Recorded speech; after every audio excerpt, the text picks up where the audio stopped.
Hey, welcome to Second Chance Youth Ranch TV. We have two special guests, a foster parent and a case manager. You don't want to miss this show. We'll be right back.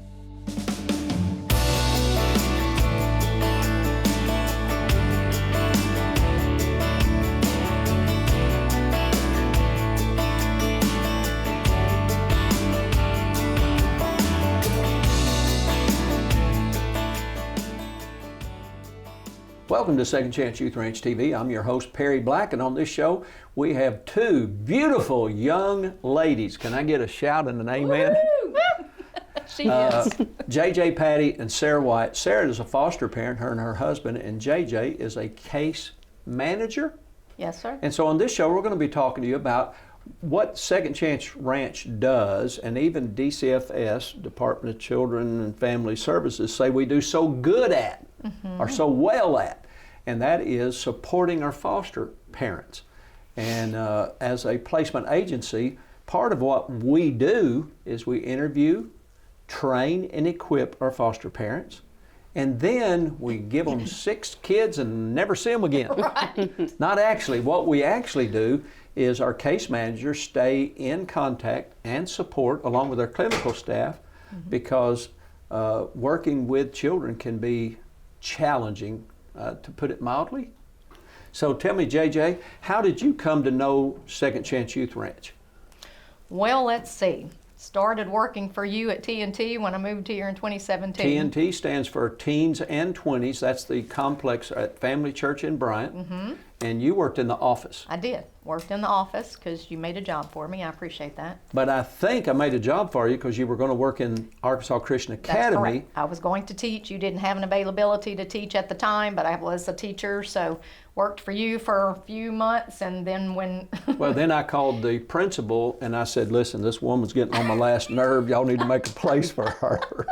No, I didn't really say that. Might actually be the case. And then you went over to Arkansas Christian Academy and you taught what?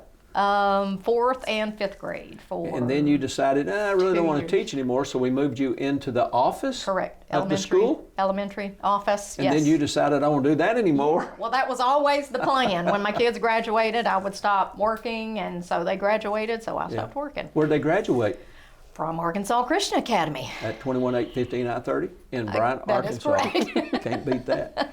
And both of your young people work for, one works in the preschool, that's your daughter who just turned 22, and your son is a coach in our school.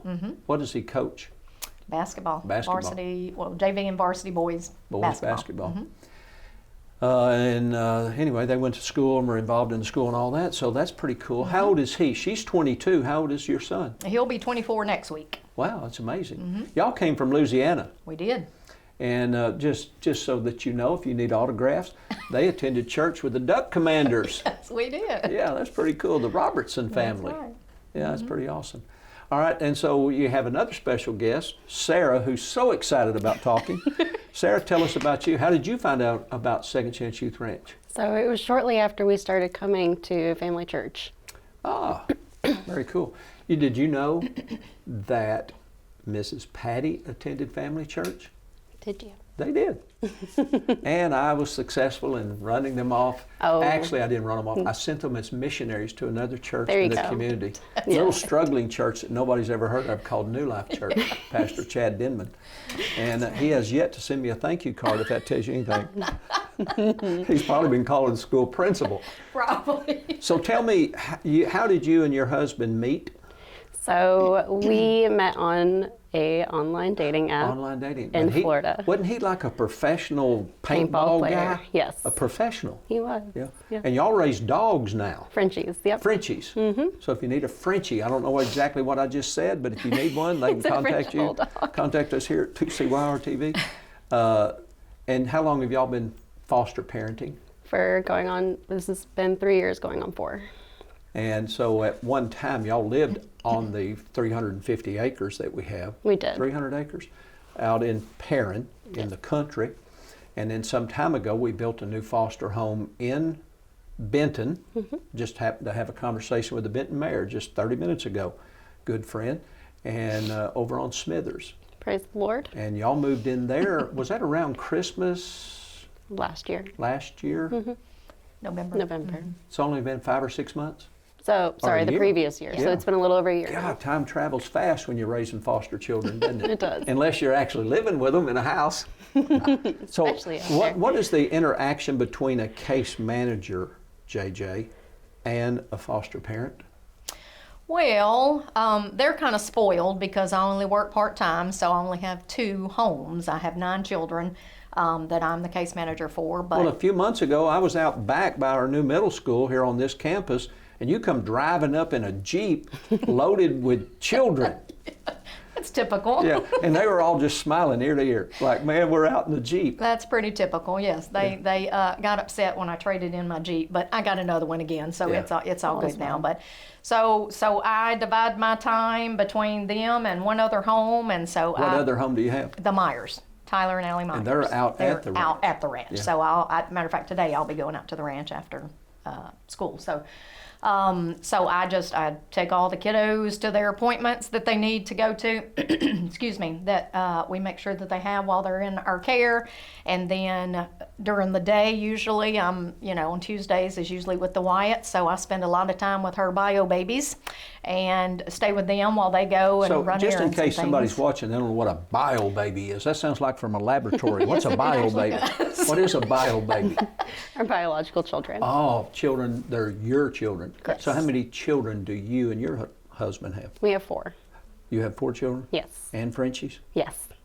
and 4 fosters. And I put you in a brand new house? We're doing How our many best. fostered? 4. Just 4? Wait a Just minute. 4. I I'm gonna got have to have 8 a kiddos meeting. in I think I built more bedrooms than that. So that's working pretty good, huh? Yes. So you get to spend time with foster parents and their bio children. When you say you take foster children to their appointments, what's that mean? So when they come to us, usually, most of them have never been to the dentist or the eye doctor or well child visits. So we had their immunizations, so we just make sure that they have all of that while they're in our care. So we take them, have all that done when they first come into care. What's your So- interaction as a case manager with our clinical staff? Well, how's that work?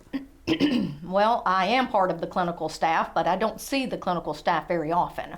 Very rarely do I make it over here to the office just because I'm either with them or I'm out at the ranch. And so, we have our meetings on Monday, but that's about the only time I ever see the clinical So staff. you're part-time, so how many days a week do you typically work? Usually 2 to 3. 2 to 3 As long days. as I get my billing hours and my ranch hours in, then, I'm good to go. But usually 2 to 3 days. But they're like on Tuesdays, usually, many times it's from sun up to sundown, so they're long days. Yeah, long days. Because children are not taken out of someone's home on schedule Right. anytime, day or night. So that's how I grew up with my parents being foster parents. Is go to bed with 6, wake up with 8, and at one time 19 children at my house. That explains my mental capacity. Hey, we're going to take a brief break. We'll come back with the ladies, so don't go away. We'll be right back. A mission field around you is filled with young hearts needing a forever family. And at Second Chance Youth Ranch, our team is committed to providing healthy, stable, loving homes and families to hurting children in the Arkansas foster care system and those up for adoption. Please contact us if you feel the tug at your heart to help foster or adopt, and find out the steps you could take to help fulfill a child's lifelong dream. Maybe you can't foster or adopt, but you could help. The need for thousands of children in the system is staggering. But with the help of faithful partners and business alliances, we are meeting those needs right now. Would you help us make a difference? Every gift, regardless of size, impacts a child's life directly and helps provide for a home in the gap right now. Visit the Second Chance Youth Ranch website at 2CYR.org to read more, watch the stories, and to make a contribution for a hurting child's care. Monthly partners are needed, so please contact us right away. And as you partner with this ministry, you are partnering with the Heavenly Father that has promised to be Father to the fatherless. God bless you for helping Second Chance Youth Ranch. Hey, welcome back to Second Chance Youth Ranch TV. If you're just joining us, my question is always, where have you been? But our special guest on this show is our case manager, one of our many case managers, and one of our many foster parents. JJ is our case manager. I was told the other day by Billy and Rachel, which most of our viewers would recognize, that we're up to about 83 foster children. Is that still, as far as y'all know, is that still about right? We've added a few since then. I bet we're probably close to 90 now. So every day we just get up and say, well, it's time to solve the crisis in foster care. And we do that by one heart, one prayer, one gift at a time. It's the old, how do you eat an elephant issue? You eat an elephant one bite at a time. And this elephant of child care, foster care, it's huge. It is a crisis. And I'm going to say what I've said to many, many opportunities on air. If every church, many churches in America are less than 100 people. They're not big. But if every church would just have one family step forward in that church, and that church would rally around that family and just be a support network like you are to our foster parents, we could solve this crisis immediately. Now, as a case manager, are you involved in any way like Liz Rosso is as far as training and recruiting and equipping, or you're just after they come on staff? After they come on staff, then that's when I take over. Yeah, and in some cases, like you and your husband, y'all are actually what we call staff foster parents.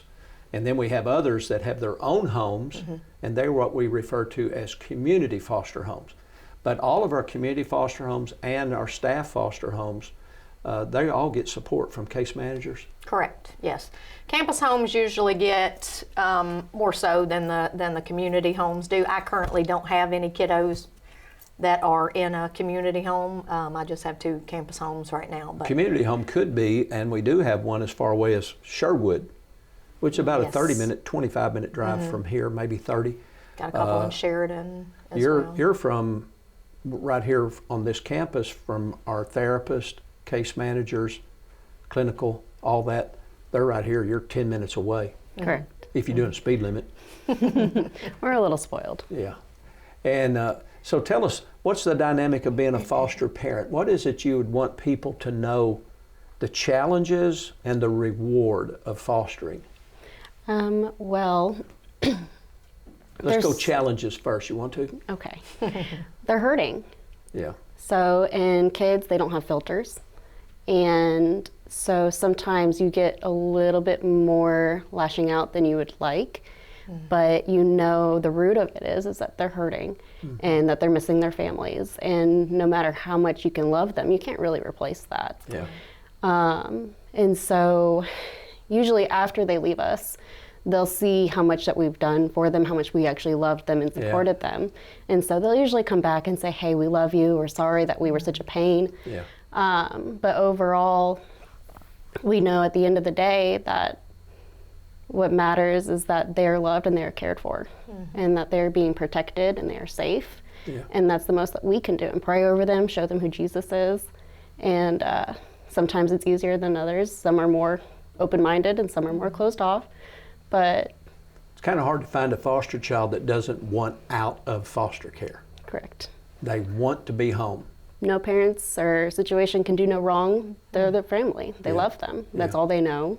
And that bond never ends. Yeah. I grew up poor, and I didn't realize that I was poor because Mama made sure that if I hate to say it, but if our pants had holes in them, she'd put a big patch on them. She always made sure our clothes were clean, and we lived on the farm, and so we worked the garden, and since it was a hog farm, we had food, but I got free lunches at school. And I don't think the gravity of that really hit me because that was my life. Right. And so dysfunction is just normal for some, but it's not normal. Right. And so what's the challenge? You've got bio kids, and then you have the 4 foster children. I remember staff members that came to me early on, and they wanted to be foster parents. And I said, well, now you realize the foster children have been traumatized. You realize they may not talk the way you want to hear talk, and you might not want your kids to hear things that they would otherwise perhaps not hear. Does that happen sometime at your house? Recently, actually. Yeah, let me tell you what happened last night at dinner. My three-year-old is now coming up to me saying words I wish he would have never heard, but it's out there in the world, Yeah. so we can't fully protect them from that. Yeah, well, I was in the Army. I heard those words. Yeah. Yeah. And you know, I was part of the world. Yeah. It came out of my mouth once upon a time, so there's no judgment. But that's a learning experience even for your children, isn't it? Exactly. So they're just being well-rounded a little bit earlier, and that's okay because that can be just part of God's plan for their life to be able to do whatever it is that they're meant to do. Yeah. We don't really like to call them foster children because for whatever period of time, they're our kids, they're our children. What's the interaction between your children and the ones that are not your bio children? I call them my bonus babies. Yeah. But they get along really well. Of course, kids that are together 24/7 eventually butt heads a little bit, and they bicker and they fuss. But for the most part, I mean, they just play. They're kids. Yeah, I lived at the Methodist home, and I got in a fight with two guys over. They came into the room and turned the TV channel. So I got up and turned it back. Next thing you know, we're out on the floor fighting. And my mother happened to be at that point. I was a teenager. She was actually the foster mom, or what we call the house parent, in that house. But these were my brothers, you know, and I used to fight my brother Paul every Saturday out in the yard, you know, start out playing. Next thing you know, we're fighting it out, you know. Yeah. So that happens, not so much the fighting, but the wrestling, the playing, the arguing, the language that we prefer not to hear, the actions, the acting out sometimes happens. Yes. So that's why we do what we do, though, isn't it, JJ? That's right. It happens a lot, and you know, we as case managers work with the kiddos, you know, to try to help them with. But you're out in the certain Jeep taking them skills. for ice cream. That's You don't right. have to deal with all that, do you? Well, Fun Aunt JJ. Sometimes, but I am Aunt JJ, so I do bring the fun to the place. Yeah. So you know. Yes, we call her our fun Aunt JJ, but she's more like a third parent for our family. Well, I personally see the post, and if you're not a Facebook friend of Second Chance Youth Ranch, you need to be. Hopefully the team will put that on the screen here, because I see some of the pictures. We can't show faces, but we show activities. You know, we had all the floods recently in central Arkansas, and they were like, for the foster children at the ranch property, they were like, it's snow days. They're out in the yard and they're shooting hoops, you know, Right. in between storms. But it's family. And as Christians, we're part of the family of God, and we have the privilege of allowing children who have been traumatized, neglected, or abused to experience the love of God and the joy of the Lord. What an awesome privilege. Hey, we're going to take a brief break and come back and talk more to the ladies, but we're going to take a minute and look at a Project Zero video of children that are praying for a forever family. We'll be right back. What do you like to do for fun? Nothing. I don't. I think you are not telling the truth. What do you like to do for fun? No, I'm for real. I don't be playing a lot. Well, when you get home from school, what do you normally do? I'll be go somewhere to my foster mom's office. My name is Jasmine. I'm 11. If you had $1 million, what would you buy with it? I had $1 million. I would buy some.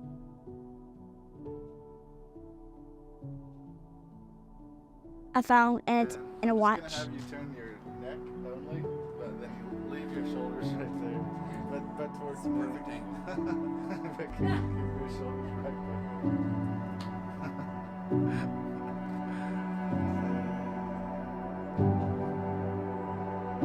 If you could change one thing about the world, what would you change? To have a good family, Why do you want to be adopted? so I don't be in this situation. Because it's bad. What is upstairs?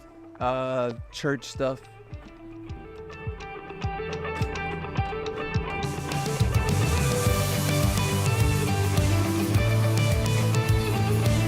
That one wish I'll be a butterfly. Why is that? I love butterflies. What do you love about them? They're nice and they're pretty.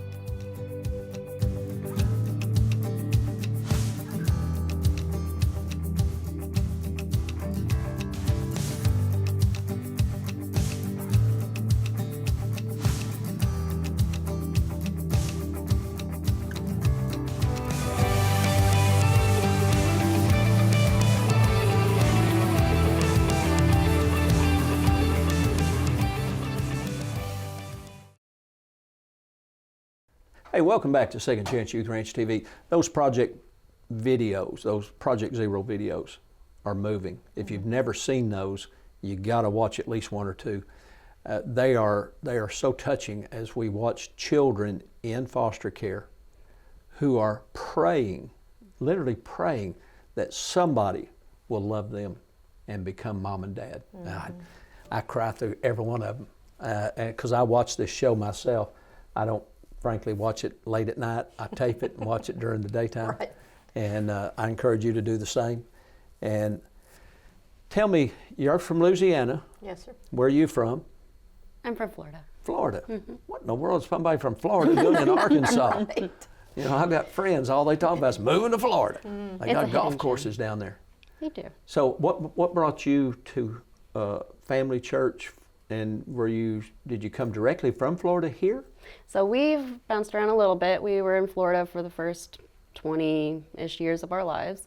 And then we moved to California for about 3-4 years while Andrew was doing the professional paintball. And then we had our second child. And I was alone while he was traveling. And at that point, we said we wanted to be near some family. And we avoided mine and went to Andrew's, who's here in Arkansas. Well, you know what I sense? I sense that someone who left Florida, went to California, needs counseling. Probably. I'm pretty sure. She's good now. Yeah. Praise the Lord. She's a part of our Second Chance Ranch family, Right. so we've got her all healed, delivered, Right. set free. God is good. Got her mind renewed. Right. How long have you been married? About 9 years now. 9. You know, I had friends, Janet and I had been married about 8 years, and we had friends that had been married 13 years. I was just like, wow, that's a long time. How long have you been married? 27 in June. That is a long time. So what brought you from Louisiana here? My husband's job. He's a police officer for Union Pacific Railroad. And He's actually like some sort of investigator. isn't yeah, he? well, yeah. Andrew jokes about him being a federal agent all the time, but Yeah. he got transferred up here to be a lieutenant up here, and so I had 2 siblings that lived here, so it was a good move. Did I ever tell you the story? I know I told your husband back when y'all were attending Family Church. My daughter, who lives in Texarkana, Texas, and a school teacher and married, their next door neighbor, he knew your husband because he worked as security for the railroad or police or whatever you call it for the railroad. And your husband and the next door neighbor knew each other. Of course, I met the guy and knew him myself. But isn't it a small world? Isn't that cool? I don't cool think story? I did know that. Yeah, That's funny. Yeah, that's because your husband don't tell you stuff. Yeah, you're You know, right. us men, we talk. We don't tell our wives stuff. That's right. And we may not even talk. We just hang out together. We don't even talk. Right.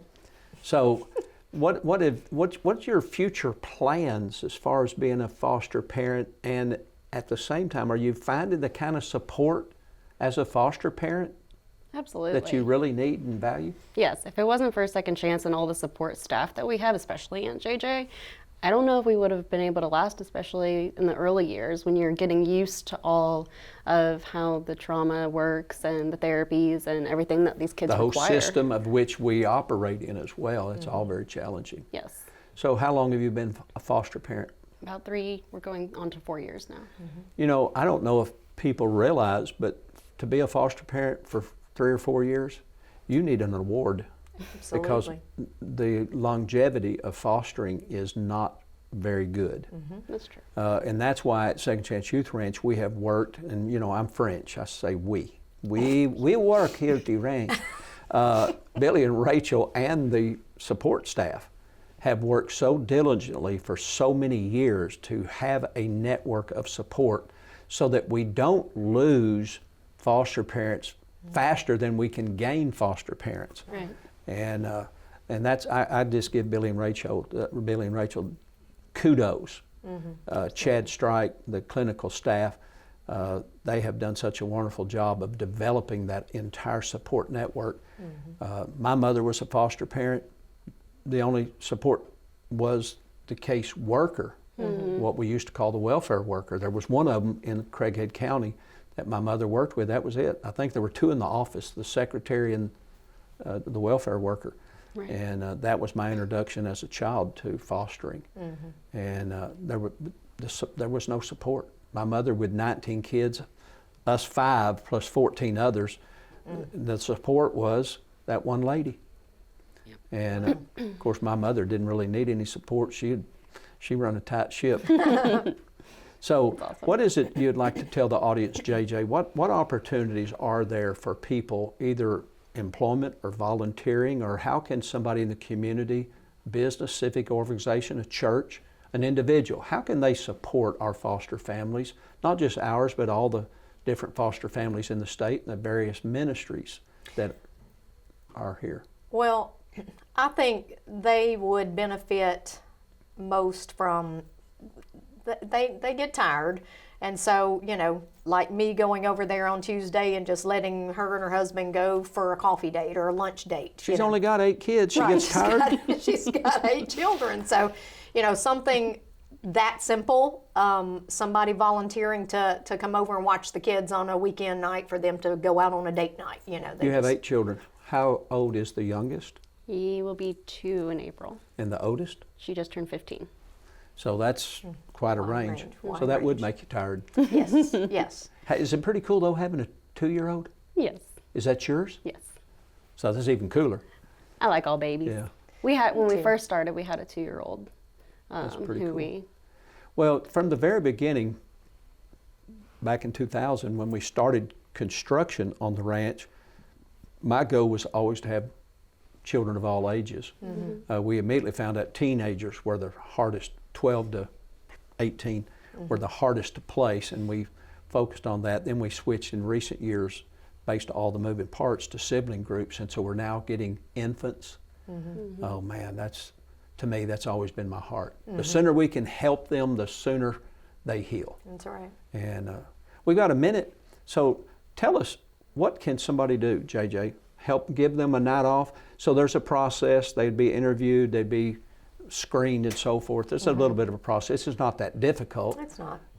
That's a DHS regulation. So what is it, from your perspective, what is it that people could do, or what do people do? We only have 40 seconds. What do people do that outside of our immediate staff that make it worthwhile? to like help Yeah. the families. So recently we had someone reach out to be a mentor to some of our kids, which they need because we can feed them and give them support, but they're forced with us, you know, at the end of the day. So to have someone to choose to spend time with them and to pour into them and be a good influence and role model is huge. There are so many opportunities for you to get involved. That's why this show is on the air. It's not so we can just share with you, but so that you can share with us, changing hearts and changing lives one day at a time. We'll see you next week right here at 2CYR-TV. Bye-bye.